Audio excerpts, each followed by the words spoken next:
que todo tuvo que haber tenido una causa. Y entonces al ver la creación, al ver todo el universo, al ver el milagro de la vida en la tierra, en los tres reinos, al ver al hombre, la pregunta es, ¿de dónde viene? ¿Cómo aparece? Y en nuestro medio es común, sobre todo en ambientes pseudo informados o pseudo científicos, creer que la respuesta a la pregunta está en la teoría de la evolución. Y ahí no hay ninguna respuesta. Evoluciona una preexistencia, algo que ya existe. Entonces la teoría de la evolución o el Big Bang o el planteamiento de Pedro Simón Laplace, cualquiera que sea, siempre se parte de una preexistencia. La masa de gases incandescentes, lo que ustedes quieran. El problema simplemente se traslada a esa situación. Bueno, y eso de lo cual parte lo demás, eso primero que evoluciona, ¿de dónde viene? Esa es la pregunta. Entonces, hasta decir que evolución y decir que Big Bang y todo eso, no se ha resuelto absolutamente para nada el problema. En el siglo XX, a partir del materialismo dialéctico, se establece una doctrina sobre la eternidad de la materia. La doctrina dice que la materia es eterna y que por lo tanto nada se crea, nada se destruye, simplemente se transforma. Ese principio era una opción alternativa para la explicación del origen de todo lo que vemos. Se planteaban entonces dos alternativas, una teoría creacionista, un ente creador, un Dios creador, y otra, la de la eternidad de la materia, del materialismo dialéctico. Entonces, simple y llanamente, si la materia es eterna, queda resuelto todo el problema. Nunca hubo creación, porque nunca no ha existido, nunca ha habido un momento en que no ha existido la materia. Esa teoría cae por su propio peso, no a partir de la filosofía ni de la teología, sino a partir de la ciencia misma, cuando en la década de los 90 se llega a la física cuántica. La física cuántica demuestra que la materia se destruye, por consiguiente tuvo que haber tenido origen. A partir de ese momento se inician una serie de investigaciones para ofrecer una alternativa distinta a la única que quedaba, y la única que quedaba es la teoría creacionista. O sea, nadie, perdón, antes de eso, y se empieza a trabajar en un concepto que se llama el bosón de Higgs, o la partícula inmaterial de Dios, tratando de ofrecer una alternativa. Lo único cierto es que después de más de 30 años de investigación, no se ha avanzado mucho hacia el frente, sí hacia los lados, por la diversidad de opciones que se van planteando. Lo único claro es que hoy nadie, desde la ciencia, puede explicar el origen de la creación si no es recurriendo a la teoría creacionista. Razón por la cual, pero nadie, el desafío queda en pie, razón por la cual se cambió del ateísmo que vivimos en la década del 60, 70, 80, a el agnosticismo, ya que plantear una teoría del ateísmo es enfrentar el problema de Dios para negarlo, y pues nadie ataca lo que no existe. Pero como la única opción es creacionista en este momento, con rigor científico, entonces se pasa al agnosticismo. No me interesa, no sé, no pienso. Sencillamente es la forma de evadir una opción que no tiene más variables. Entonces, esa es la situación real que enfrentamos hoy frente al tema de la creación. Entonces empezamos con que Dios Padre es el creador del cielo y de la tierra, de todas las cosas visibles e invisibles. Dentro de toda la teología, crear significa hacer algo de la nada, traer a la existencia algo que no existía. O como decimos en la liturgia, en la Divina Liturgia de San Juan Crisóstomo, traer desde la no existencia a la existencia. Entonces la doctrina ortodoxa de la creación es que Dios ha traído todo y a todos desde la no existencia a la existencia, que lo hizo todo de la nada. Y así lo decimos en una de las oraciones secretas, oraciones en bajo tono de voz que hace el sacerdote. En las Sagradas Escrituras la creación está descrita en el capítulo primero del primer libro de la Biblia, que es el Génesis. De hecho, el nombre del libro, Génesis, significa origen o comienzo. Entonces, ese libro que habla del origen o comienzo empieza enfrentando el problema de dónde salió todo. Y, a ver, hay que ser claros en algo. Y empieza todo un proceso que se va a desarrollar dentro del plan de la pedagogía divina. Dios, viendo la cortedad espiritual del hombre, hace un proceso de revelación adecuado a ese primer contacto explicativo del universo, que paulatinamente va a ir madurando hasta que llegue la plenitud de la revelación con Jesucristo. Entonces, empieza exactamente como enseñándole a un niño todo el tema de la creación. Es también importante que entendamos que los 11 primeros capítulos del Génesis son metafóricos. Metáfora no significa mentira. La metáfora es una figura literaria que permite, a través de ejemplos, llegar al conocimiento o a la expresión de una verdad. Entonces, los 11 primeros capítulos del Génesis son metafóricos. Entonces, el libro de Génesis empieza diciendo, en el principio Dios creó el cielo y la tierra. En este primer versículo se afirman pues, tres cosas. La primera, el Dios eterno ha dado principio a todo lo que existe fuera de él.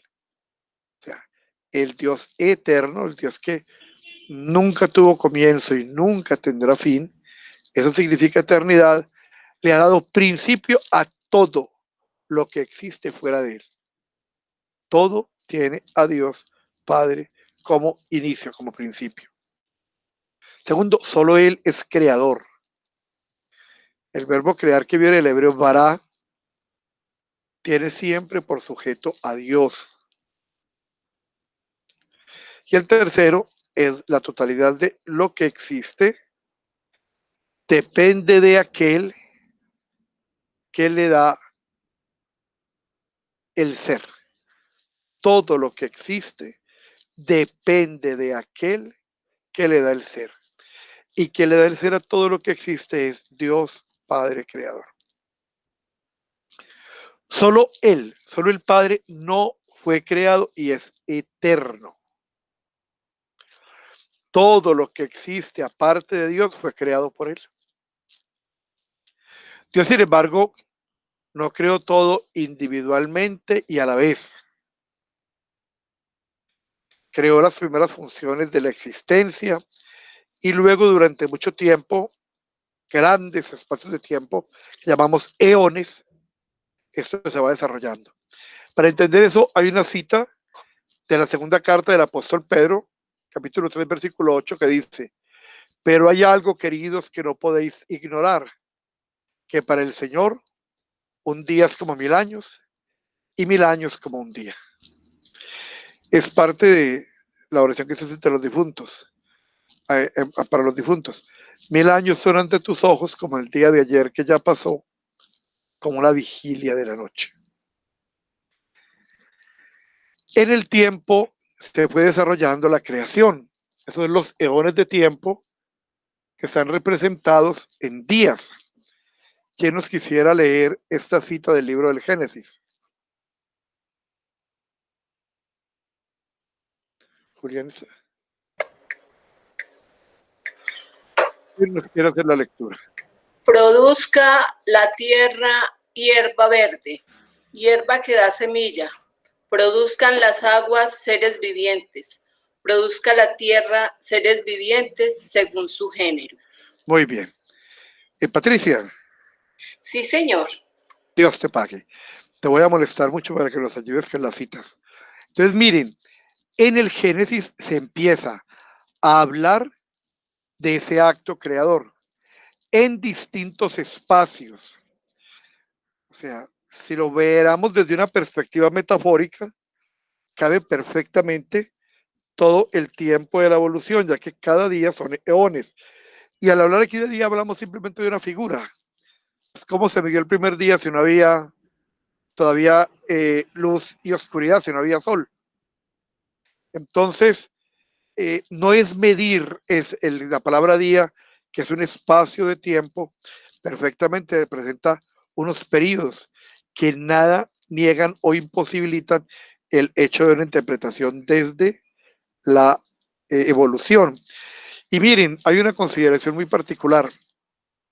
Es muchísimo más fácil crear una cosa que producir un germen a partir del cual se desarrolle la multiplicidad de elementos que el universo contiene. Entonces, al contrario, es muchísimo más, diríamos, difícil.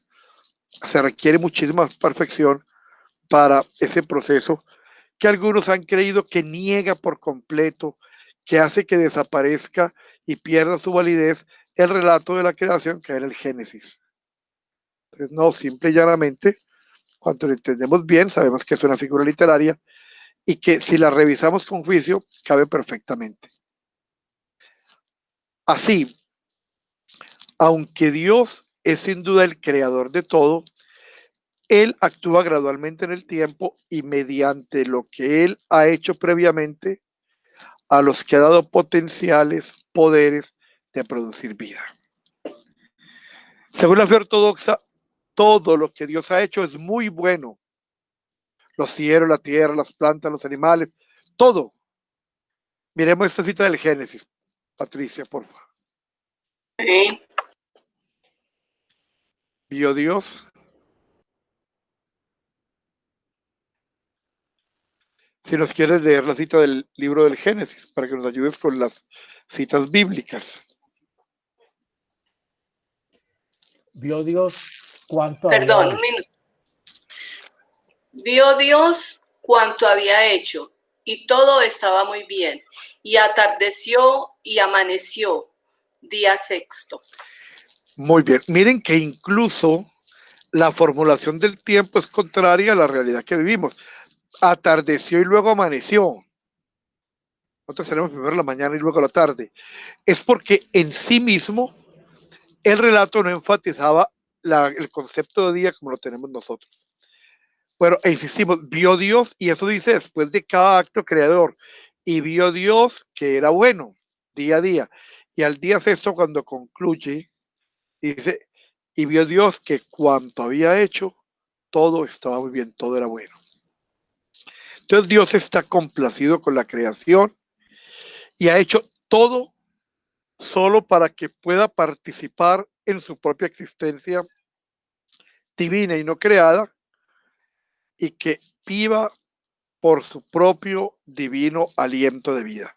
Entonces, todo fue creado para el hombre, ya que el ser humano es el que está diseñado para señorear sobre todo lo creado.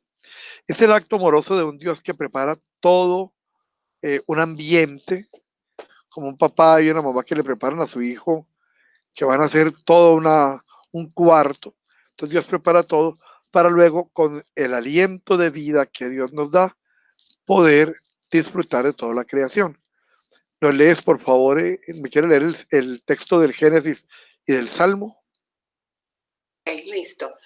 Y a todo animal terrestre, y a toda ave de los cielos, y a toda sierpe de sobre la tierra, animada de vida, toda la hierba verde, y les doy de alimento.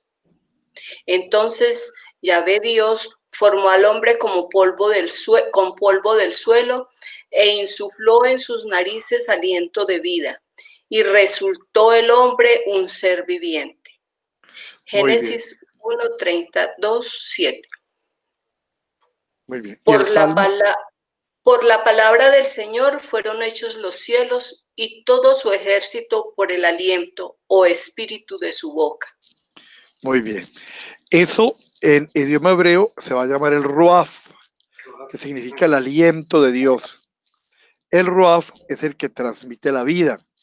De hecho, cuando alguien muere, se dice que exhaló su último aliento. O sea, Dios, a partir de esa figura de que insufló el aliento de vida, ese aliento es el alma que da la fuerza interior y que se exhala al momento de la muerte. Entonces, en Génesis y en Salmos vemos la presencia y acción del verbo, de la palabra de Dios y el Espíritu de Dios. Entonces vemos que en la creación participa toda la Trinidad. Dios Padre, que es el principio de todo, el verbo, que es la palabra por la cual todo se hace, y el Espíritu, que insufla la vida que Dios quiere para nosotros. Entonces, Dios, el Padre, crea todo lo que existe mediante su divino verbo. Escuchamos repetido muchas veces, dijo Dios, y luego después de lo que relata dice, y fue así, dijo y se cumplió.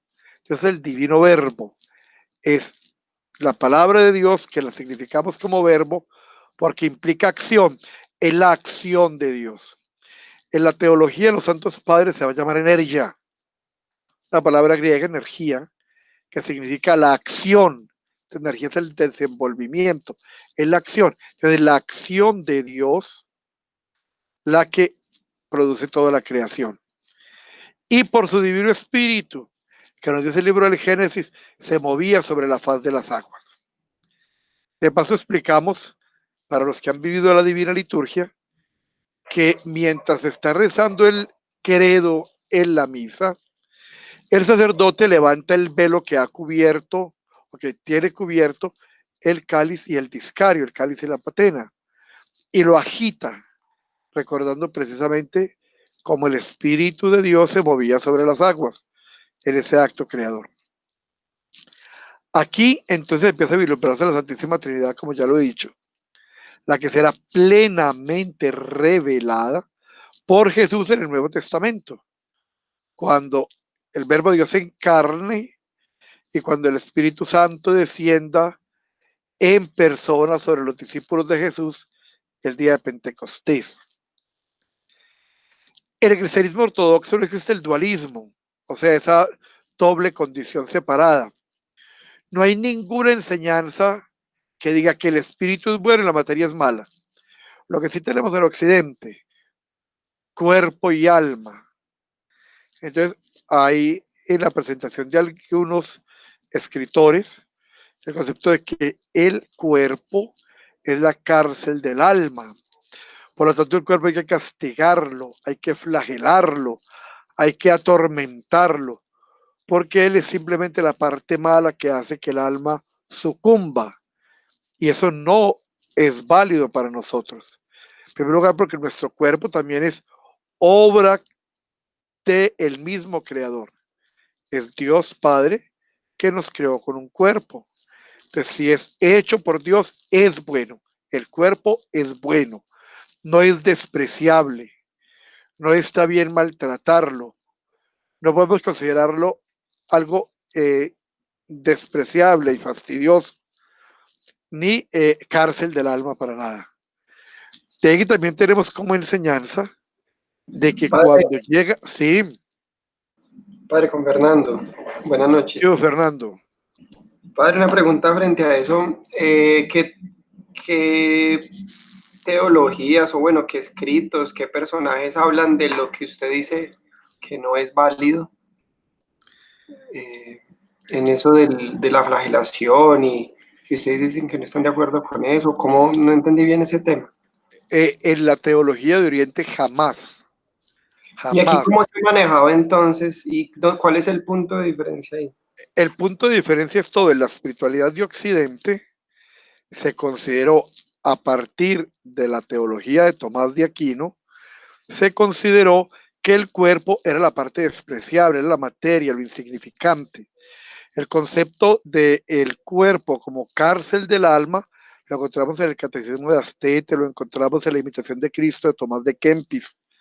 O sea, en varias ocasiones es común ese pensamiento. De ahí nace el que, por ejemplo, algunas personas, los flagelantes, entiendan que la forma de crecer espiritualmente es maltratando, es golpeando el cuerpo. Y los flagelantes no son algo que desconozcamos. De hecho, en el folclore, por ejemplo, las Semanas Santas, cuando uno ve pueblos de la costa, por ejemplo, es como los flagelantes. Y en las procesiones de hace muchos años, era común algunas personas que procesionaban vestidos de tal manera. Era una forma de castigar el cuerpo para que liberara el alma, para que el cuerpo no influyera sobre el alma. Ese concepto nunca se ha tenido en Oriente. Jamás se ha visto como despreciable el cuerpo absolutamente para nada, porque es parte de la obra creadora de Dios. Nunca, nunca en la espiritualidad oriental ha existido la flagelación. No es un concepto que se maneje. Además, porque nunca creemos que uno se enamore dándose golpes. Y la relación con Dios es amorosa. De lo que se trata de establecer una relación de amor con el Padre. Y no se logra dándonos golpes. Entonces, ese es como el concepto. Aún más, quería explicar. En la teología de Oriente, la muerte biológica es la separación temporal del cuerpo y el alma. Pero cuando venga el juicio final y la creación haya sido restablecida, vamos a volver a tener como fuimos creados cuerpo y alma. Por eso en la muerte biológica solo hay una separación temporal, la que luego se va a suplir y vamos a tener cuerpo como el de Cristo, resucitado, un cuerpo glorificado por toda la eternidad. Esa es entonces la enseñanza que vemos en Oriente. Entonces en el cristianismo ortodoxo no existe ese dualismo. Dios ama toda su creación y Él hace todo para salvarla. El único Dios verdadero y vivo y verdadero, está presente en todos, abarcando y conteniendo todo con su providencia y protección celestial.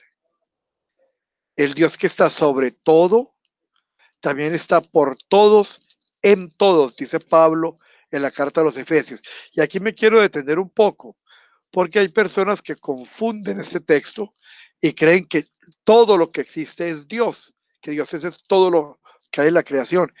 Concepto que se llama, una herejía que se llama panteísmo, y que algunos filósofos como Spinoza proponen. Entonces, no, a ver, no, lo que existe no es Dios, pero Él está por todos y en todo, pero no es Dios. Todo es hecho por Él, por amor a Él. Su existencia, su principio, su relación de causalidad está con Él, pero las cosas no son Dios. Dios es increado y todo lo creado no es Dios. Entonces, mediante su verbo, que es la palabra, que es Jesucristo, y su Espíritu Santo, todo lo llena en todo. Según la cita que vemos de Pablo a los Efesios. Pero que en ningún momento supone una posición panteísta. ¿Qué más dice San Pablo? ¿Quién nos quiere leer la cita de Hechos de los Apóstoles? Si gusta, sigo yo, padre. Sí, Patri, sigue, por favor. Atenienses, el Dios que hizo el mundo y todo lo que hay en él, que el Señor del cielo y de la tierra no habita en santuarios fabricados por mano de hombres, ni es servido por manos humanas, como si de algo estuviera necesitado él, que a todos da la vida, el aliento y demás cosas. Él creó de un solo principio todo el linaje humano con el fin que buscasen a la divinidad para ver si a tientas la buscaban y la hallaban. Pero no pensemos que se encuentra lejos de cada uno de nosotros, pues en Él vivimos, nos movemos y existimos. Muy bien. Entonces, miren, cuando Pablo llega al Areópago de Atenas, podríamos decir que era el culmen del conocimiento, y había visto que había un altar para cada dios, incluso para el dios desconocido. Entonces Pablo les va a decir que él viene a hablarles de ese dios desconocido, ese que ellos alaban aún sin conocer. Y en la cita que acabamos de ver vemos claramente la doctrina de la fe, donde todo es hecho por Dios, el cielo y la tierra. Él no necesita del ser humano, ya que Él es el principio de la vida y el aliento de todas las cosas, y que Él creó todo cuanto existe, pero que no está lejos de nosotros, pues en Él vivimos, nos movemos y existimos. Se atestigua muy hermosamente la omnipresencia de Dios. O sea, Dios está presente en todo, en su creación y nuestra propia presencia delante de Él en el Salmo 139. Por favor, Patricia, no lo lees. ¿A dónde iré yo lejos de tu espíritu? ¿A dónde de tu rostro podré huir?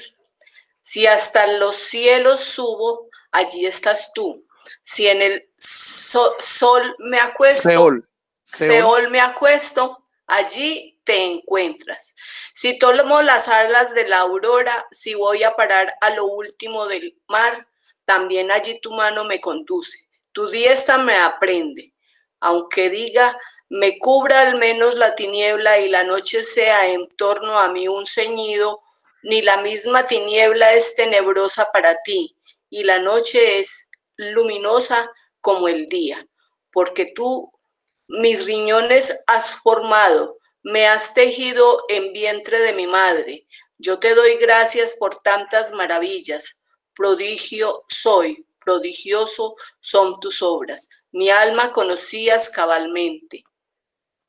Muy bien, de una manera hermosísima entonces, el Salmo nos está hablando de ese Dios creador. Y terminamos con la cita de los Colosenses, de la carta de Pablo a los Colosenses. Porque en Él fueron creadas todas las cosas, en los cielos y en la tierra, las visibles y las invisibles, tronos, dominaciones, principados, potestades. Todo fue creado por Él y para Él. Muy bien. Entonces vamos viendo cómo cada uno de los elementos considerados en la formulación del credo vienen de la Sagrada Escritura. Los tenemos como verdades reveladas. Entonces nos está diciendo que todo fue creado por Él y para Él, las cosas visibles e invisibles. Lo invisible, los ángeles, son las cosas invisibles. Entonces, además de la creación física y visible, esta que percibimos, existe también un mundo invisible creado por Dios. A veces la Biblia se refiere a Él como los cielos y a veces como aquello que está arriba de los cielos. Son expresiones que encontramos fácilmente en los textos bíblicos. Sea lo que sea su descripción simbólica de la Sagrada Escritura, el mundo invisible no forma parte del universo material y físico. No tiene dimensiones físicas, no puede ser localizado, no ocupa ningún lugar. Aquí es importante que establezcamos algo. En filosofía se establecen dos elementos a partir de la metafísica que condicionan todo lo que existe. Todo lo que existe está sujeto al yugo inexorable del espacio y el tiempo. El espacio porque al ser materia tiene que ocupar un determinado lugar en el universo. Todo lo que tiene materia ocupa lugar. Y el tiempo, porque también como elemento inexorable es el que va haciendo la medida de la sucesión de todas las cosas según dos referentes, el antes y el después, como nos lo enseña Aristóteles. Entonces, esas 12 camisas de fuerza, el tiempo y el espacio, no constriñen para nada la existencia de los seres invisibles, de los ángeles. Entonces, el mundo invisible y creado es puramente espiritual. No puede ser encontrado en un mapa, lo que no hace que sea menos real o que no exista verdaderamente. Creer que solo lo que vemos es real es un concepto pues, bastante involucionado. Por el contrario, en un desarrollo espiritual serio, se considera que las cosas, entre más concretas, entre más duras, son menos importantes y menos reales. Y entre menos concretas y menos duras sean, son más importantes. Ejemplo, una piedra es un elemento absolutamente concreto, totalmente mensurable, se puede medir, pesar, con propiedades físicas absolutamente definidas, la piedra. Hay un elemento que no tiene nada que ver con él, no se somete a esas condiciones, no se puede medir, pesar, ver el amor. Y no será infinitamente más importante en todos los sentidos, como generador de la conducta humana, como generador de la motivación humana, como generador de los distintos caminares del ser humano. El amor, por amor hacemos mil cosas, por amor experimentamos gozo o desdicha, y no se puede pesar, no está sujeto a las reglas físicas. Entonces, en la medida que un ser evoluciona, lo más concreto es lo menos importante, lo menos real, y lo menos concreto es lo más real. Entonces, la creación invisible existe como algo diferente, distinto al mundo creado visible y totalmente diferente a la existencia del Dios no creado.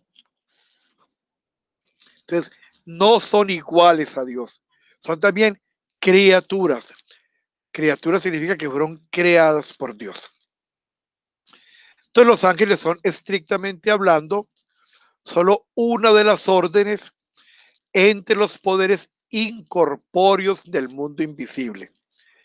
Y quise utilizar el término de poderes incorpóreos porque se utiliza en la liturgia. O sea, poderes sin cuerpo significa no visibles, significa no tiempo, no espacio, los poderes incorpóreos. Según la Sagrada Escritura y la tradición de la Iglesia, existen 9 órdenes de los poderes incorpóreos o ejércitos. Esos ejércitos, palabra que encontramos como Sabaoth. Entonces, Sabaoth, el dios Sabaoth, el dios de los ejércitos. ¿De cuáles? De los ejércitos celestiales. Y entonces, ejército significa coros u órdenes. No es exactamente una guarnición militar. Son los coros, son las órdenes celestiales. Entonces, existen ángeles, los 9 órdenes, arcángeles, principados, potestades, virtudes, dominios, tronos, querubines y serafines. Estos dos últimos, los querubines y los serafines, son descritos ofreciendo gloria y adoración continua a Dios, con la incesante y eterna proclamación, Santo, Santo, Santo, de la cual nos habla el texto de Isaías 6 y Apocalipsis 4:8. Entonces, esa es la oración continua que dirigen ante Dios en la liturgia celestial los querubines y los serafines. Ángel significa enviado. Y damos el nombre de arcángeles a aquellos que tenían un envío especial, una misión muy importante. Y arcángeles solo consideramos 3. El arcángel Miguel, el arcángel Gabriel y el arcángel Rafael. Ojo que en muchas de las locuras del momento actual existe un grupo que llaman de angelomanía. Entonces, donde saben, a cada uno le encuentran un ángel, sabe cómo se llama, sabe pues hasta la talla de los zapatos que usa, qué cosa tan violenta. Una cantidad de mitos absurdos. Y se han inventado otros. Azrael, Uriel, bueno, son los tres arcángeles, Miguel, Gabriel y Rafael. Los dominios, tronos, virtudes, potestades y principados no son muy conocidos de los hombres, mientras que los ángeles y arcángeles se conocen como trabajadores activos, guerreros en el caso de Miguel, mensajeros del Señor, muy específicamente en el caso de Gabriel, que quiere hacer la anunciación a María. Los ángeles y arcángeles luchan contra el mal espiritual y median entre Dios y el mundo. Aparecen a los hombres en variedad de formas en el Antiguo Testamento y en el Nuevo Testamento, tanto como en la vida de la iglesia. En esos tres momentos, desde el Antiguo Testamento, luego en el Nuevo Testamento y finalmente en la vida de la iglesia, es claro y tenemos el testimonio de la presencia de los ángeles. Entonces, los ángeles son portadores de poder y de la presencia de Dios. Son mensajeros de su palabra para la salvación del mundo. Como ya dijimos antes, entonces, los más conocidos son Gabriel, que significa hombre de Dios, que es el portador de la buena nueva del nacimiento de Cristo, que hace la anunciación. Miguel, aquel que es semejante a Dios, significa Miguel, es la cabeza de los ejércitos espirituales de Dios. Lo encontramos en el libro de Daniel, en el de Judas, en Apocalipsis. Entonces, generalmente las apariciones de los poderes incorpóreos se describen a los hombres de una manera física. Hay que se imagina que los ángeles tienen alas, que tienen el rostro de X o Y manera. Esas son representaciones artísticas en un momento determinado, pero que no son reales. Son seres incorpóreos. Entonces, no tienen absolutamente ninguna posibilidad de tener aspecto físico. Sin embargo, se debe entender claramente, todas esas descripciones son simbólicas. Por naturaleza y definición, los ángeles no tienen cuerpo y no poseen propiedades materiales de ningún tipo. Son seres estrictamente espirituales. Qué bueno que a la gente que está trabajando la angelomanía le contáramos eso. Además, que los ángeles no fueron enviados a que hagan lo que quieran y a que se den una vueltica, a ver en qué pueden ayudar a la orden. No, son enviados por Dios con objetivos y misiones concretas. Entonces, ¿qué quiere decir en el símbolo de la fe la palabra invisible? Se refiere al mundo invisible o espiritual al cual pertenecen los ángeles. ¿Qué son los ángeles?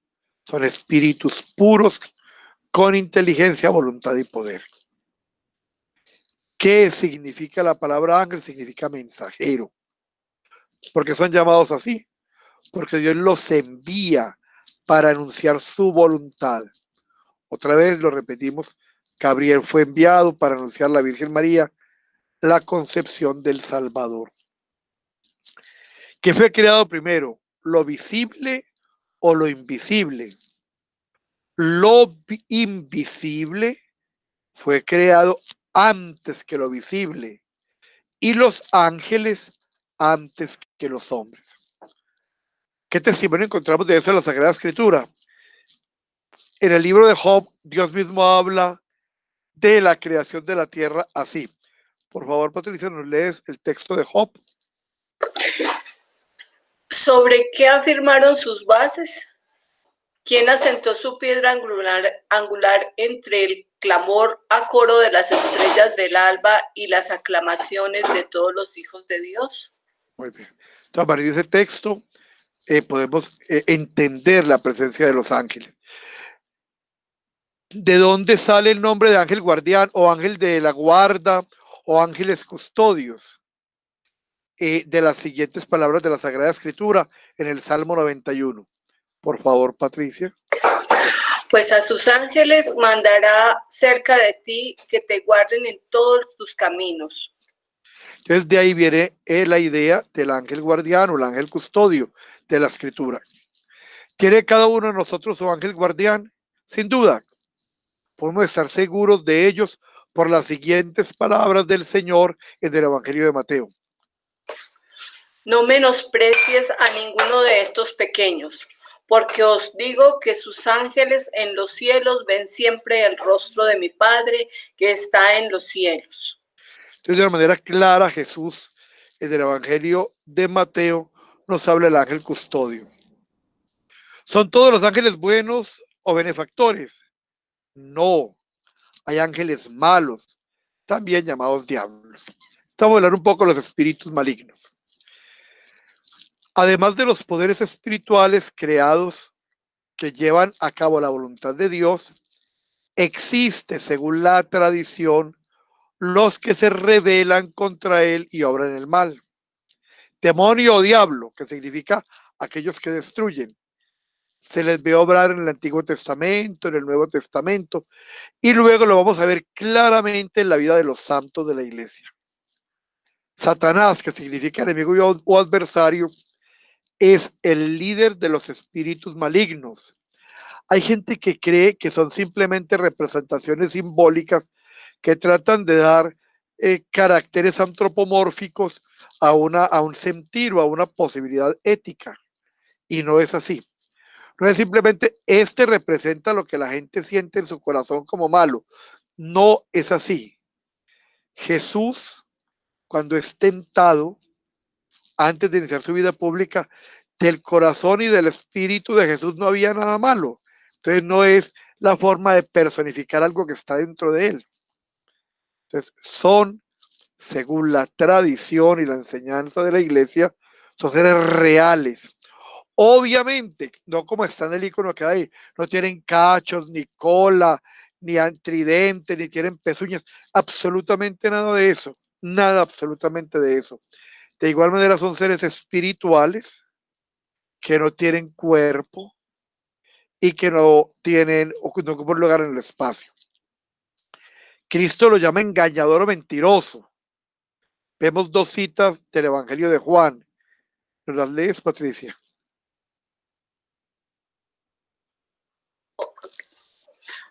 Padre de las mentiras. Es la primera forma de llamarlo. Príncipe de este mundo. Muy bien. Entonces es el engañador. Es el que nos quiere presentar una realidad que no existe. Él ha caído del cielo, al igual que sus ángeles malos que se erigieron contra Dios y sus servidores. ¿Cómo has caído del cielo? Eso es un texto de Isaías. No lo señalé igual. Bueno, hay que señalarlo luego. ¿Cómo has caído de los cielos, Lucero, hijo de la aurora? Has sido abatido a tierra, dominador de las naciones. Es un texto de la profecía de Isaías en el capítulo 14. En Lucas leemos, Patricia. Yo veía a Satanás caer del cielo como un rayo. Evangelio de Lucas 10. Entonces, es el ángel caído. Los apóstoles y los santos de la iglesia conocían por experiencia propia los poderes de Satanás contra el ser humano para su destrucción. Así, la falta de poder de Satanás y su propia destrucción final cuando el ser humano está con Dios. Es identificado en el símbolo de la serpiente, en el libro del Génesis, como el tentador en Job y en Jesús. Entonces vemos las dos citas, de Job 1.6 y de Marcos 1.33. Entonces es o la serpiente que tentó hizo caer a la mujer, o también el tentador de Job y de Jesús. ¿Cómo llegaron a ser malos? Fueron creados buenos, pero se apartaron de la perfecta obediencia a Dios. Cayeron en malos sentimientos, orgullo y malicia, de acuerdo con las palabras de San Judas Tadeo.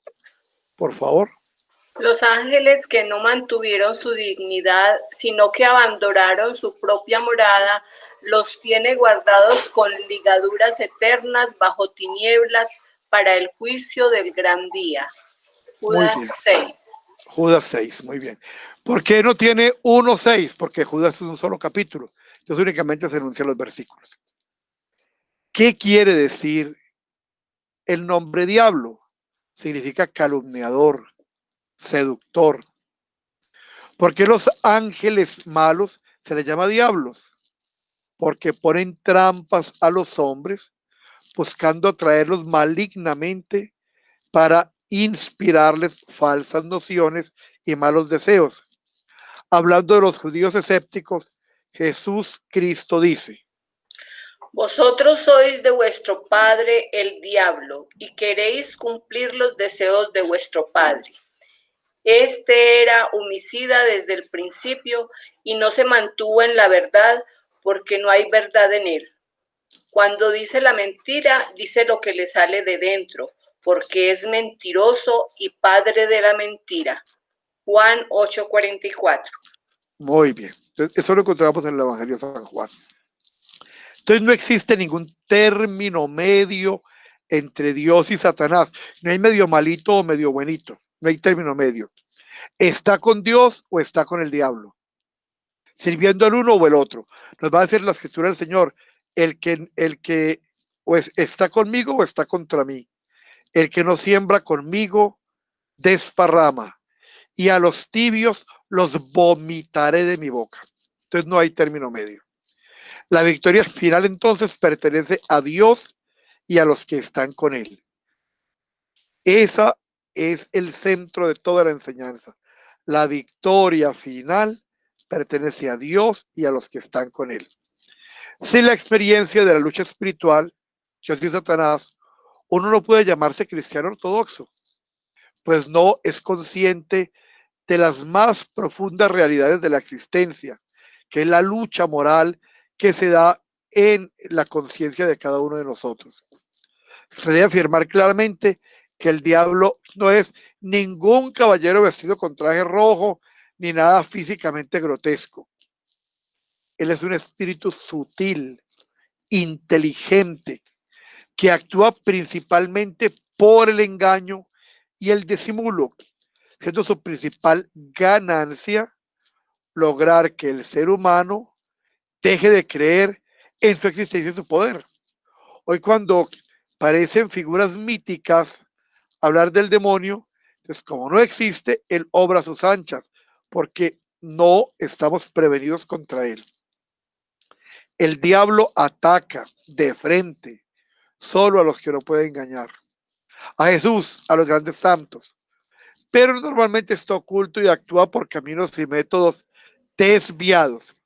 En la primera carta de Pedro nos dice: Sed sobrios y velad, porque vuestro enemigo el diablo, como león rugiente, anda buscando a quien devorar. Primera de Pedro 5:8. Muy bien. Entonces ya hemos visto cómo creó los seres invisibles, los ángeles y los 9 legiones, y los también incluso los ángeles caídos o el diablo. Miremos finalmente el ser humano. El ser humano es la criatura especial de Dios. Es el único creado a su imagen y semejanza.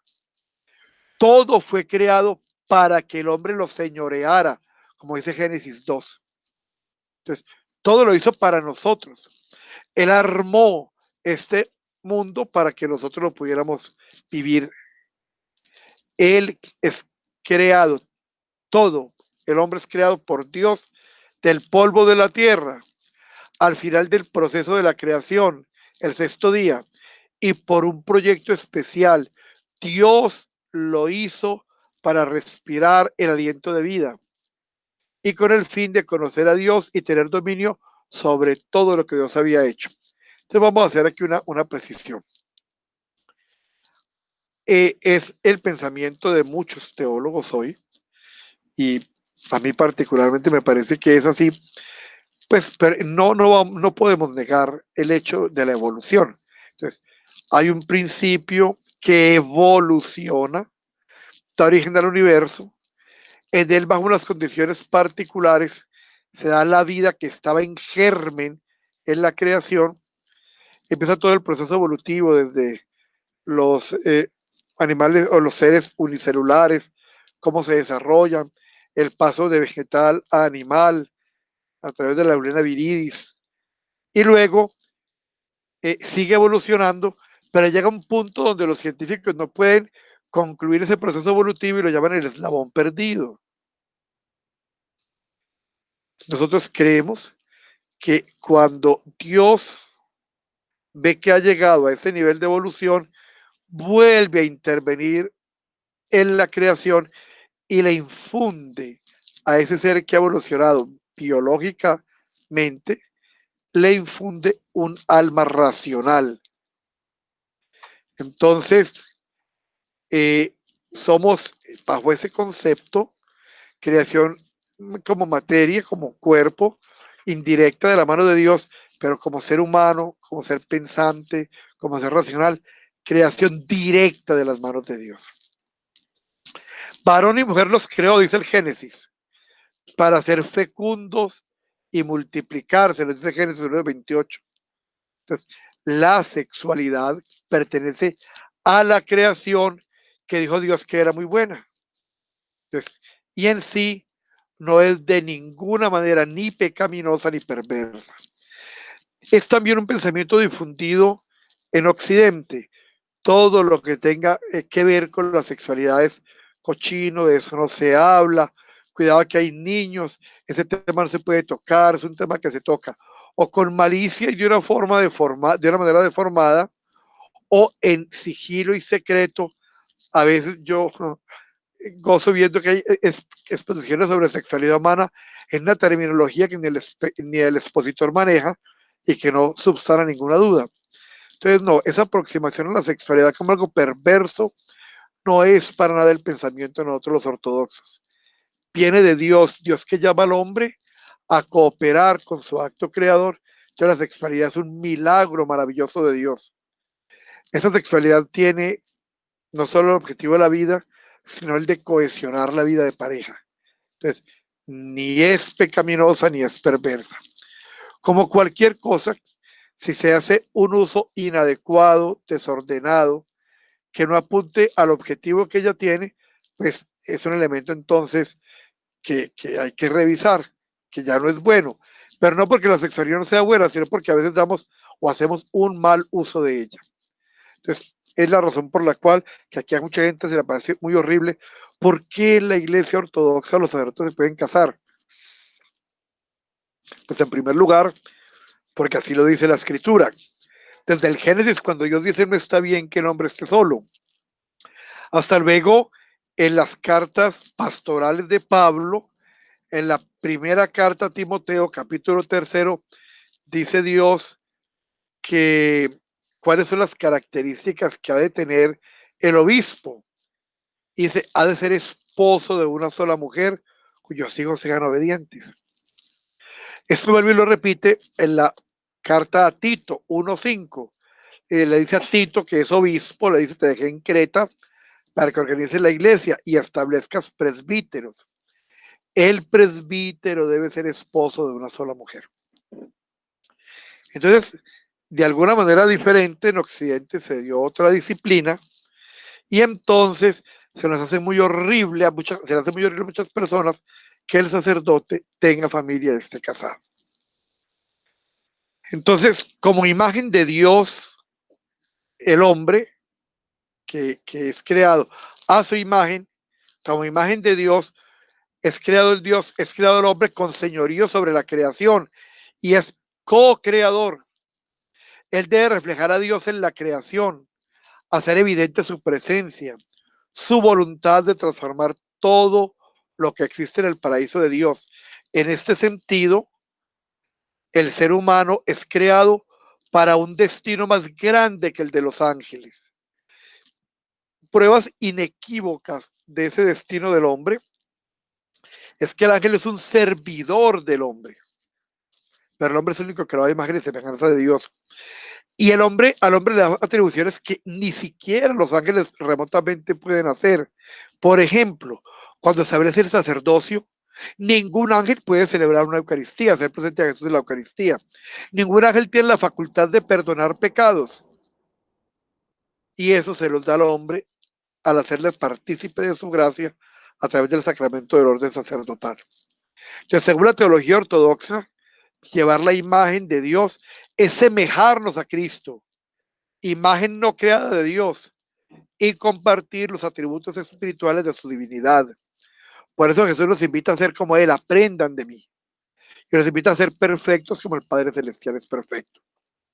Es, en las palabras de los santos padres, llegar a ser por la divina gracia todo lo que Dios mismo es por naturaleza. Todo lo que Jesús es por naturaleza, pretenderlo y buscarlo a través de la gracia. Entonces Dios es un ser libre y espiritual, así los seres humanos han de ser lo mismo. Dios es poderoso y creativo, domina toda la creación, así también los seres humanos, hechos a su imagen y a su semejanza, han de ejercer dominio sobre el mundo. Hoy es al revés, hoy es el dominio que ejerce dominio sobre las personas. Las posesiones materiales, el oro, las piedras preciosas, son las que manejan al hombre y no al revés, como debería ser. Dios ejerce autoridad sin tiranía y opresión, sino por amor, bondad y servicio. Sus criaturas entonces deben hacer lo mismo. Dios es amor, misericordia, compasión y providencia. Así los creados como Él deben hacer lo mismo. Dios vive para siempre en la vida eterna, nunca muere. Así también los seres humanos son creados para la vida eterna en comunión gozosa y armoniosa con Dios y toda la creación.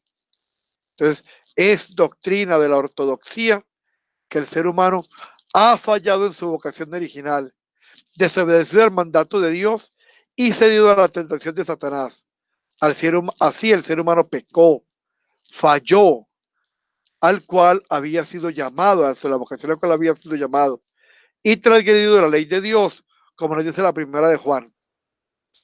Todo el que comete pecado comete una acción malvada, pues el pecado es la maldad. Juan 3:4. Primera de Juan 3:4. Así llevó la ruina a sí mismo y a la creación que le fue entregada para cuidarla y desarrollarla. Por su pecado se somete a sí mismo y a toda la creación con él a la ley del mal y de la muerte por el pecado. En la Biblia y en la teología ortodoxa, los siguientes elementos siempre van juntos: el pecado, el mal, el diablo, el sufrimiento y la muerte. Nunca está uno sin los otros, y todos son el resultado común de la rebelión del ser humano contra Dios y su pérdida de comunión con Él. Este es el significado principal de Génesis 3 y de los capítulos que siguen. ¿Alguien está llamando? Y de los capítulos que siguen hasta la llamada de Abraham. El pecado engendra más pecado y más aún, y pecado más grande. Trae desorden cósmico, la corrupción final y la muerte de todos y de todo. El ser humano pertenece o permanece con la imagen de Dios. Esto no puede cambiar, pero Él ha manchado esa imagen y ha pervertido la semejanza divina. Su humanidad está desfigurada por el mal, pervertida y deformada hasta el punto que ya no puede ser el reflejo del puro Dios. El mundo también permanece bueno, desierto, muy bueno, pero comparte las tristes consecuencias del pecado de su amo creado y lo sufre con él en agonía mortal y corrupción. Por la falta del ser humano, el mundo entero cae bajo la ley de Satanás. Y miremos estas dos citas del Nuevo Testamento, de la primera de Juan y de la carta a los Romanos. Yace bajo el poder del maligno. Primera de Juan 5:19. Por un hombre entró el pecado en el mundo y por el pecado la muerte. Y así la muerte alcanzó a todos los hombres, puesto que todos pecaron. Romanos 5:12. Muy bien. Entonces vamos a hacer las preguntas final, 2 minuticos más y terminamos. ¿Qué nos reveló la Biblia acerca de la creación del mundo? En el principio creó Dios los cielos y la tierra era sin forma y vacía. Después Dios sucesivamente produjo en el primer día del mundo la luz, en el segundo el firmamento o el cielo visible, en el tercero la reunión de las aguas y la tierra y las tierras emergidas y lo que crece en ellas, en el cuarto el sol, la luna y las estrellas, en el quinto peces y aves, en el sexto criaturas cuadrúpedas terrestres y al hombre. Con él finalizó la creación. En el séptimo día descansó Dios de todas sus obras. De aquí que el séptimo día se llamó Shabbat, que en hebreo significa descanso. Eso es lo que vemos en Génesis 2. Entonces, las criaturas visibles fueron creadas como las vemos hoy. No, la creación toda era muy buena, es decir, pura, hermosa, nada había agresivo. ¿Qué sabemos de la creación del hombre? Dios dice, hagamos al hombre a nuestra imagen y semejanza. Y Dios hizo el cuerpo del primer hombre, Adán de la tierra, sopló en su cara el aliento de vida, lo llevó al paraíso, le dio por alimento los demás frutos del paraíso, el fruto del árbol de la vida. Pero finalmente, habiendo tomado una costilla de Adán mientras dormía, formó de ella la primera mujer. Esos son los relatos del Génesis, que de paso es importante, vienen de 2 tradiciones, yavista y eloísta. Por eso en Génesis encontramos 2 relatos de la creación, pero que son, como ya dijimos, figuras metafóricas. ¿En qué consiste la imagen de Dios? Consiste, como está explicado por San Pablo en Efesios. Y a revestiros del hombre nuevo, creado según Dios en la justicia y santidad de la verdad. Muy bien. ¿Qué es el aliento de vida? Es el alma, una sustancia espiritual e inmortal. ¿Qué es el paraíso? La palabra paraíso significa jardín. Es la hermosa y dichosa primera morada del hombre, está escrita en Génesis como un jardín. El paraíso donde el hombre vivió fue material o espiritual. El paraíso era material, una morada visible y bienaventurada para y para el alma era espiritual. O sea, era material para el hombre y para el alma espiritual, porque además de ser un lugar muy lindo, para el alma era un estado de comunión con Dios por medio de la gracia, una contemplación espiritual de las criaturas. Entonces nos enseña San Gregorio el teólogo. Entonces tenía esa doble dimensión. Material porque era una morada visible y bienaventurada para el hombre, pero también era espiritual porque era un estado de comunión con Dios. ¿Qué es el árbol de la vida de la que nos habla el Génesis? El árbol que lo libraba al hombre de la enfermedad y de la muerte. Por eso cuando lo consume, entra en él el pecado, la enfermedad y la muerte. Porque fue hecha Eva de una costilla de Adán para que toda la humanidad por su origen sea el mismo cuerpo y para que todos los hombres mutuamente se inclinen a amar y a cuidarse el uno al otro. ¿Con qué designios creó Dios al hombre? Para que lo conozca, ame y glorifique, y así sea bienaventurado. Permanece invariablemente la vocación de Dios al hombre, el llamado de Dios al hombre, que lo conozca, ame y glorifique. Permanece invariable porque Dios, en su precognición e infinita misericordia, llama al hombre al camino de la bienaventuranza por su Hijo unigénito Jesucristo. Así nos dice Pablo en la carta a los Efesios. Por cuanto nos ha elegido en él antes de la fundación del mundo, para ser santos e inmaculados en su presencia en el amor. Muy bien. ¿Cómo debemos entender la vocación de Dios? Vocación significa llamado. El llamado de Dios a los hombres en general y a cada uno en particular. Dios dio a todos los hombres gracia y medios suficientes para alcanzar la bienaventuranza. Y aquellos que recibieron voluntariamente la gracia por él dada, utilizan los medios de salvación por él otorgados y van al camino de la bienaventuranza. Esto como se representa en la palabra de Dios, miremos la carta a los Romanos. Pues Dios predestinó a reproducir la imagen de su Hijo a los que conoció de antemano. Muy bien. Romanos 8:29. Entonces terminamos diciendo cómo comenta la Iglesia Ortodoxa este punto.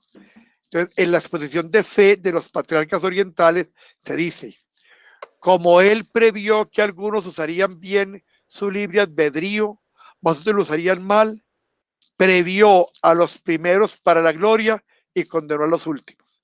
Esa es la profesión de fe que hace un hombre que va a ser consagrado obispo de la Iglesia Ortodoxa. ¿Qué es la divina providencia? Es la constante acción del poder, sabiduría y bondad de Dios, por lo cual Él preserva al ser y la fuerza de sus criaturas, los dirige a un buen fin, los asiste en todo lo bueno y corta o corrige el mal que surge para apartarse del bien y le hace producir buenos resultados. ¿Qué dice la Sagrada Escritura de la Divina Providencia? Jesús mismo nos dice en Mateo: mirad las aves del cielo, no siembran, ni cosechan, ni recogen en granos, pero vuestro Padre Celestial las alimenta. ¿No valéis vosotros más que ellas? Mateo 6:25. Con estas palabras se demuestra la providencia de Dios sobre la criatura, la providencia especial sobre el hombre. Todo el Salmo 91 es una descripción de la providencia especial manifestada a Dios y al hombre. Así entonces hemos terminado el primer artículo del credo. Creo en un solo Dios, Padre omnipotente, creador del cielo y de la tierra, de todo lo visible y lo invisible. Si hay alguna pregunta, si hay alguna inquietud, estoy atento. Padre, siempre me ha inquietado que siempre se ha visto la muerte como un castigo, pero yo desde mi formación franciscana he visto una parte de San Francisco que me dice siempre que muriendo en ti nacemos para la vida eterna. A la vida eterna. Sí. Es para mí la muerte no un castigo, yo la veo diferente, pero siempre se muestra en las Santas Escrituras, siempre se muestra en las religiones, siempre se muestra como un castigo, pero creo que es un encuentro con ese ser que amamos tanto, que es Dios. Es absolutamente cierto. La visión catastrófica de la muerte de alguna forma denotaría falta de fe, pero es una condición de la cultura occidental, donde se ha dado ese carácter tan absolutamente perverso. Cuando los grandes místicos, por ejemplo de Occidente, como Santa Teresa, consideró la maravilla de la muerte, que es el encuentro con Dios, dijo, muero porque no muero, muero de anhelo que ese momento llegue. Y finalmente, para centrar esa pregunta, cuando leemos en Primera de Juan las dos definiciones de Dios, dice Dios es amor y dice Dios es luz. Y encontrar la luz es poder entender y clarear todo lo que nos rodea. Y encontrar el amor es sentir la plenitud, la fantasía de sentirnos amados. Entonces, eso es por el contrario, es un motivo de gran complacencia. Vladimir, qué bueno verte. Dice el viejo refrán que todos quieren ir al cielo, pero no se quieren morir. Sí, es parte de la errónea cultura de Occidente. Hay otra reflexión y es que alguien, un místico decía, bíblicamente se dice que la muerte es el paso del Jordán. Y dice, ¿por qué miedo? Si el Señor de esta orilla es el mismo Señor de la otra orilla. Muy bien. Sí, realmente he leído mucho sobre esto y tengo un libro que acabo de leer de el padre Gonzalo Gallo. No sé si lo ha leído, padre. 7 frenos para morir bien. Y me encanta la forma como describe la muerte de él, que es una cosa que todos, es lo único seguro que tenemos en nuestra vida, ¿cierto? ¿Por qué la tenemos que ver como un castigo? ¿Por qué no volteamos como esa forma de ver las cosas y no hacerla ver como algo tan horrible? Pero como decíamos hace un rato, es la misma posición espiritual, la misma pobreza espiritual, donde como esta es la concreta de la que participamos, esta es la importante, Y recordemos que en un ser poco evolucionado espiritualmente, entre más concreto, más real, y entre menos concreto, más irreal. O sea, la piedra es más concreta y vale más que el amor, porque no es mensurable. Se aplica el mismo principio al entender la muerte, ¿no? Bueno, ¿qué otra inquietud hay? ¿Qué otra? Padre, buenas noches. Buenas Steven, noches, Steven. ¿Cómo? Sí. Tengo una inquietud que, digamos, ha estado como madurando hasta lo que vamos aquí del curso. Y es respecto, ¿qué sucedió históricamente para que, digamos, la teología de Oriente distara tanto de la de Occidente, digamos, en el futuro, hasta lo que nos ha llegado hasta el día de hoy, cuando la filosofía helénica, pues, de alguna manera, pues, había influenciado todos esos territorios? Como, pues, tengo como esa inquietud para precisar y Perfecto. ajustar algunas ideas. Mira, cuando tú ves que el Imperio Romano de Occidente, que en primer lugar, la capital del imperio es trasladada de Roma a Bizancio, que se llama Constantinopla, y se despliega todo el Estado, no fue el emperador solamente, los tribunales, el Senado y todo. Entonces todo pasa a Constantinopla y al poco tiempo el Imperio Romano de Occidente, o sea, Roma, cae bajo los bárbaros. Eso hace, y es la suerte que va a correr la Europa en la segunda mitad del primer milenio. Entonces se vuelve un sitio de guerras tribales, bárbaros, de unos, godos, visigodos, normandos, galos, germanos, todos agarrados entre sí.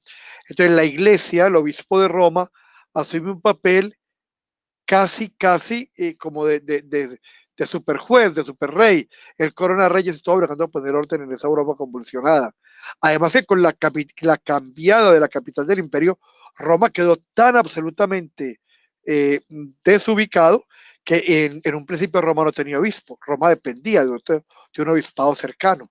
Bueno, pero entonces se da todo ese fenómeno de la convulsión europea en la segunda mitad del primer milenio. Y la principal característica de esa Europa es la ignorancia. Recuerden que el idioma oficial, que era el latín, ni siquiera se podía hablar debidamente. Del latín mal hablado nacen las lenguas romances: español, italiano, portugués, francés y rumano.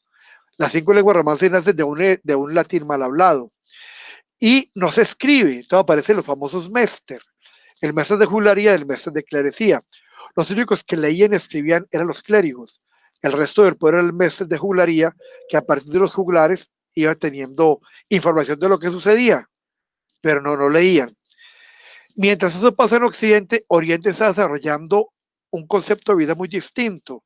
Ha venido el gobierno de Justiniano, que es un hombre fabuloso, el padre del derecho moderno, que es el padre que es matemático, filósofo, teólogo, que es agrónomo, que es un hombre de una formación estupenda, tanto que logra llamar el emperador de los 3 siglos, porque los 3 siglos siguientes él su influencia va a estar presente. Y los clérigos eran empleados del Estado, entonces su función era estudiar. Entonces, como bien lo reconoce la Iglesia romana en su último concilio, el Concilio Vaticano II, en el decreto Unitatis de Redintegratio, en el numeral 14, dice que hay que recordar que los dogmas fundamentales de la fe cristiana fueron explicitados, definidos en concilios ecuménicos celebrados en Oriente y escritos en griego. Entonces, todo ese desarrollo teológico del primer milenio, donde se definen los dogmas fundamentales, fueron en Oriente, en griego, y en Occidente, si no se leía siquiera latín, menos se iba a leer griego.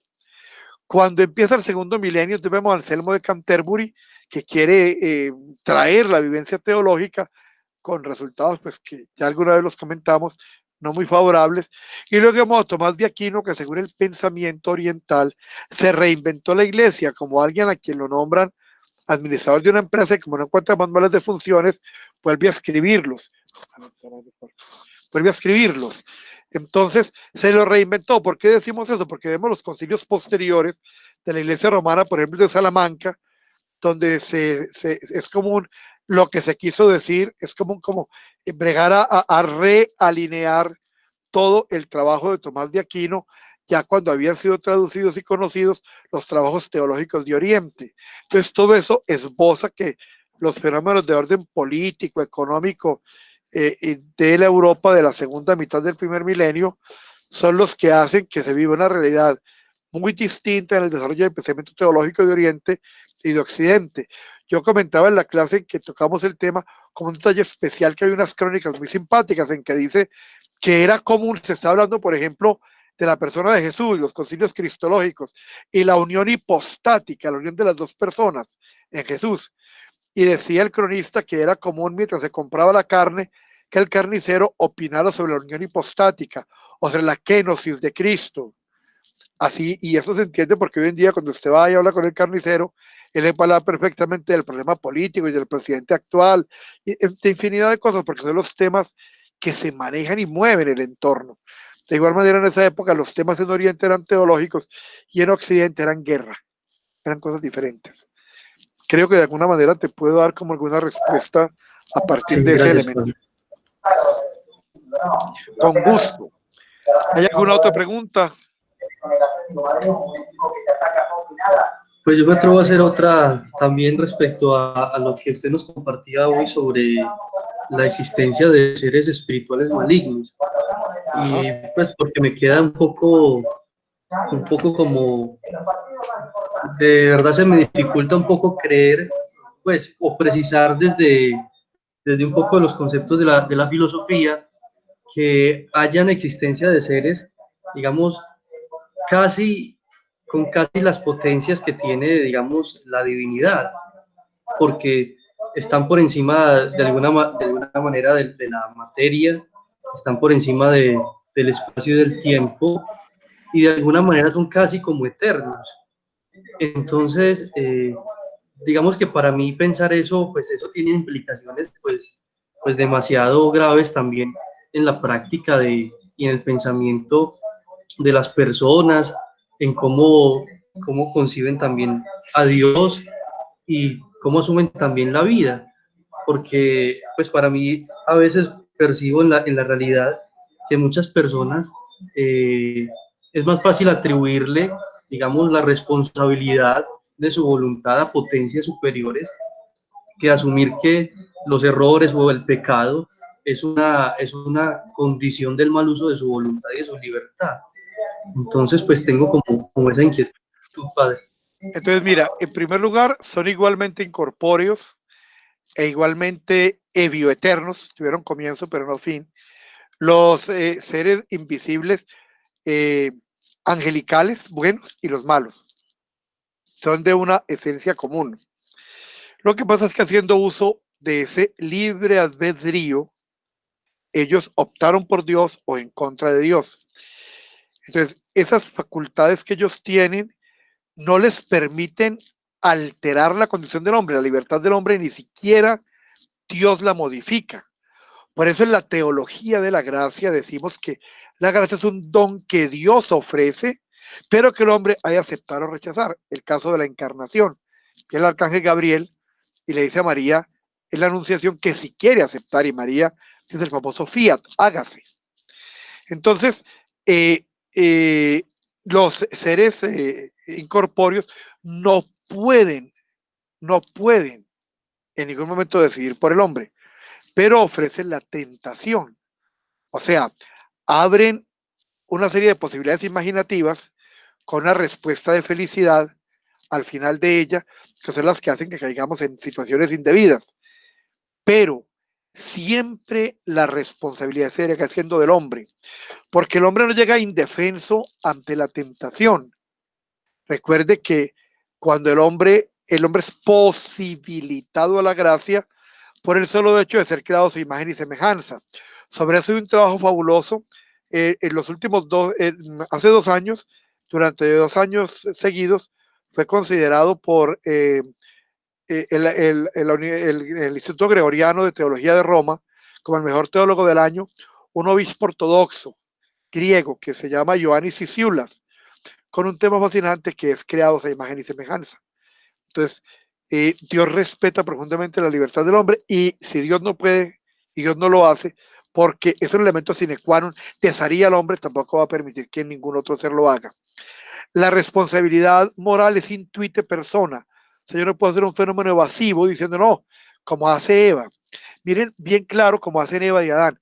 ¿Por qué comiste? Porque la mujer que tú me diste me sedujo. Y a ella, porque la serpiente me sedujo. Dice la teología que porque no fueron objetos de la misericordia de Dios Adán y Eva, porque no les fue perdonado, porque ninguno aceptó su pecado y pidió perdón de él, sino que todos hicieron un fenómeno evasivo. Fue otro. Adán fue por culpa de la mujer y la mujer por culpa de la serpiente. Entonces es muy importante lo que tú dices y nos da pie a esto. No podemos en ningún momento entrar a creer que la tentación ya es la responsable. Es que ese demonio me tentó, por decir pues figurativamente, y yo caí. No, yo fui el que decidí. Ahora, qué bueno que está hablando de este tema, aprovecho para esto. Hoy donde lamentablemente en nuestro país, donde qué cosa tan horrible, si somos proclives a todos los engaños, aparecen exorcistas de la noche a la mañana. Gente que tiene poderes y que habla de demonios y todo tipo de cosas. En primer lugar, eso no es así. Los demonios, se ha vuelto una charlatanería. La iglesia, para autorizar un exorcismo, hace un proceso muy juicioso, donde se tienen que llegar primero una serie de exámenes de orden médico, orgánico, de orden médico, psiquiátrico y psicológico, y analizar una cantidad de cosas para que finalmente se autorice la práctica de un exorcismo, y siempre ha de ser un ministro ordenado, o sea, un sacerdote o un obispo el que ha de hacer el rito. Entonces aparecen señores por ahí de la noche a la mañana haciendo eso, y aparece gente que le da crédito a ese tipo de situaciones. No son así para todos los católicos, tanto romanos como ortodoxos. El tema da para mucho, Steven, pero de alguna forma ahí medio lo tocamos. Sí, es que ciertamente, pues digamos, en lo que va de este año he estado como haciendo un par de trabajos que tocan, digamos, sustancialmente esos temas, incluso desde el segundo relato de la creación, porque digamos que en el lenguaje, lo digo pues de mi iglesia católica, en la predicación pues dominical o a veces cotidiana que uno escucha, y en el lenguaje religioso, algunas afirmaciones que pasan como desapercibido, pero que tienen implicaciones teológicas, doctrinales, filosóficas, digamos, muy significativas, como eso, o como afirmar que somos pecadores o que el hombre es malo, lo que usted decía ahora de esa, de alguna manera, satanización de la materia, del cuerpo y de la vida de la creación, que de alguna manera van teniendo implicaciones espirituales muy notables que a veces no nos damos cuenta y que pasamos desapercibidos. Pero Cierto. muchas gracias, padre. Yo te invitaría a que leyendo el material que se les envió, si tú quieres, nos contactamos ya por otro medio y lo podemos revisar con mucho más detalle, por supuesto que sí. Pero si quieres encontrar más sobre el respecto, está en la red el trabajo de Giovanni Ciciulas sobre creados a imagen y semejanza, y ahí vas a entender muchos elementos, pero los podemos compartir con muchísimo gusto. Muchas gracias, padre. Bueno, ¿alguien más quiere hacer algún aporte? ¿Quiere hacer algún comentario? Una pregunta, padre. Sí, Martica. El ángel, el arcángel, Satanás era Luzbel. Es que en alguna parte no me acuerdo, cuando yo estudiaba,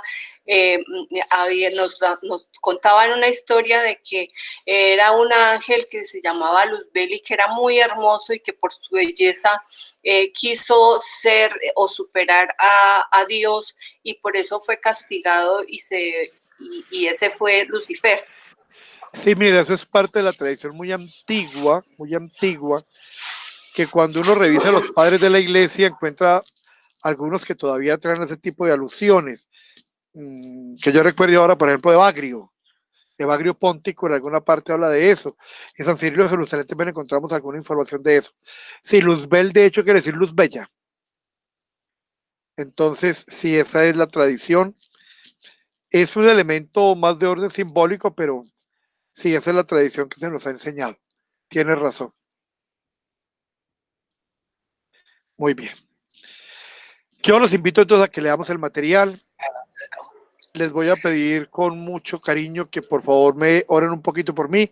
El sábado próximo en la mañana soy sometido a las 6 de la mañana a una cirugía de manguito rotador, razón por la cual no tendremos divina liturgia, no tendremos la transmisión de la Santa Misa el domingo por incapacidad. Confío que con la ayuda de Dios para el próximo domingo todo esté bien. Sin embargo, vamos a enviar la hoja dominical y vamos a tratar de que haga algún mensaje en la red para que algo podamos, pues para que no pase sin ninguna alusión la dominica que vamos a vivir este próximo domingo 26. Vamos a darle gracias a Dios que nos ha permitido ya encontrarnos, que nos toque elementos de la fe que son importantes. Le vamos a pedir con todo nuestro ser que Él ilumine todo nuestro caminar y que este discernimiento, este conocimiento que estamos haciendo de nuestro símbolo de la fe del credo, nos ayude a ser más conscientes de la fe que profesamos. Y le pedimos a la Virgen María que nos acompañe y nos proteja. Más honorable que los querubines e incomparablemente más gloriosa que los serafines. Tú que incorrupta diste a luz a Dios el Verbo, verdadera Teotocos, te magnificamos. Gloria al Padre, y al Hijo, y al Espíritu Santo, ahora y siempre, y por los siglos de los siglos. Amén. Amén. Que el Señor los bendiga y los guarde, en nombre del Padre, del Hijo y del Espíritu Santo. Feliz noche para todos, y nos estamos... Ahora, al terminar la clase o los días subsiguientes, el que quiera llamar, preguntar, decir, estoy siempre atento a escuchar sus inquietudes. Feliz noche para todos. Muchas gracias, Padre. Que Dios lo bendiga y lo llene de salud. Bueno, muchas gracias, Martica y Gustavo, Steven, muchas gracias, a Germán y a la doctora, un abrazo muy especial, a Danielita, a Daisy, a Jorge Hugo y la familia, a Fernando, qué rico haberlo tenido, a Julián, en fin, a todos. Espero que no se me haya quedado nadie a Gloria Vizcano, muy especialmente nos llena de alegría verla. Bueno, y a todos los demás, a los muchachos del hogar, a todos, Dios los bendiga. A nuestro hermano, al padre de Valledupar, al padre Héctor José, un abrazo muy especial.